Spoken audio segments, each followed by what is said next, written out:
Gérard Delteil, qui s'appelle Les années rouges et noires, qui est publié au Seuil. Alors là, si vous aimez bien les scandales financio-politiques, en fait, l'histoire, c'est Gérard Delteil, c'est un journaliste et qui a écrit plein de romans de policiers aux éditions du Fleuve Noir et tout ça. Donc l'écriture est assez rapide, facile à lire. Pour ceux qui c'est un bouquin de détente, mais absolument génial. Là, c'est une saga historique qui nous raconte les 30 Glorieuses, c'est-à-dire les années 50 après-guerre. C'est 3 personnages principaux. Une femme qui a été résistante, qui s'engage aux côtés du général de Gaulle, après, quand il va revenir dans les années 50, un gars qui est un militant, frère d'un militant communiste qui a été assassiné pendant la guerre, et un ancien collabo qui a en plus un fichier politique établi sous Vichy, qui vont se retrouver balancés après-guerre et dans les années 50-60.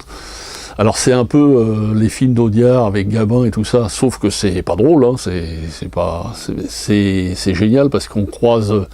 C'est toutes les histoires des barbouzes, du SDEC, des services secrets des années 50 et des scandales financiers-politiques des années 60, le SAC et tout ça. On croise en plus Aragon, Sartre, Krasuki, Malraux, Pasqua. C'est absolument génial. Ça se lit d'une traite. Et ça ressemble un peu à l'histoire que je disais en BD sur l'histoire de la Troisième République. C'est pour tous ceux qui aiment vraiment les polars, mais financiers, politiques et tout ça, avec toutes les ramifications qui se passent dans les milieux politiques de l'après-guerre des années 50, avec l'affaire Markovix ou Pompidou, les histoires du SAC, du SDEC, de Pasqua, les trucs. C'est absolument génial, ça se lit, ça se dévore comme une revue détective, quoi. Mais c'est absolument génial.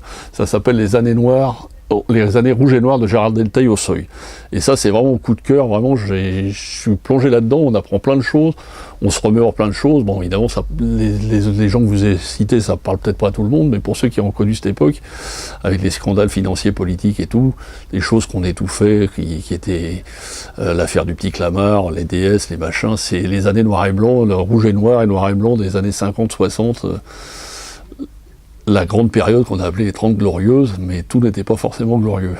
Voilà, les années rouges et noires de Gérard Delteil.